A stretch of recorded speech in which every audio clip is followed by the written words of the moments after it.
प्रकल्पातून तुमचं शून्य मशागत तंत्रज्ञान या विषयावर माहिती घेण्यासाठी आलेलो आहे, जे की POMUला आपल्याला सादर करायचे आहे. तर मुरली भाऊ, आपण नानाजी देशमुख कृषी प्रकल्पातून कोणत्या कोणत्या योजनांचा लाभ घेतलेला आहे? आंब्याचा घेतलेला आहे.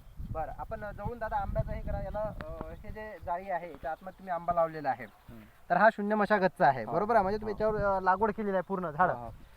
अजून कोणती योजना काय घेतलेला आहे लाभ? Sprinkler set. म्हणजे हा जो दिसत आहे तर हा तुम्ही स्प्रिंकलर सेट पण लावलेला आहे.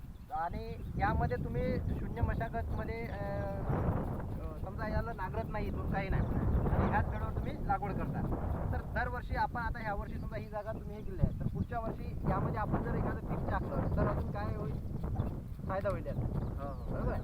तर आता मुरलीधर भाऊ, माझी अशी विनंती आहे तुम्हाला की हा शून्य मशागतमध्ये आपण जसं पाहतो की हा पूर्ण गवत आहे, याला काय करणार तुम्ही? एक तर याला ग्लायसेल मारणार, बरोबर आहे? म्हणजे राऊंड अप मारणार, हा मरून जाईल. गेल्यानंतर ह्याच जागेमध्ये तुम्ही एक तिसरा क्रॉप जर लावला किंवा फळबागच जर लावला, झाडं चांगली होऊ शकते, त्याचा एक चांगला बेनिफिट होईल आणि आपल्याला मशागतचा खर्च कमी होऊ शकते, बरोबर आहे? आपल्याला तालुका कृषी अधिकारी साहेबांनी मार्गदर्शन केल्याप्रमाणे तुम्हाला ह्या योजनेतून बराच लाभ झाला, बरोबर आहे? आणि याच्यामध्ये तुम्हाला काही त्रास झाला अजून? म्हणजे काहीच नाही, ऑन द स्पॉट पैसे पण मिळाले आहे ना.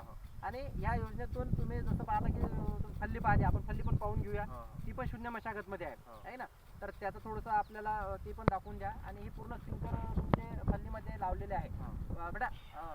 जयसिंगपुरे साहेब, थोडं हे दाखवा स्प्रिंकलरचं आपल्याला.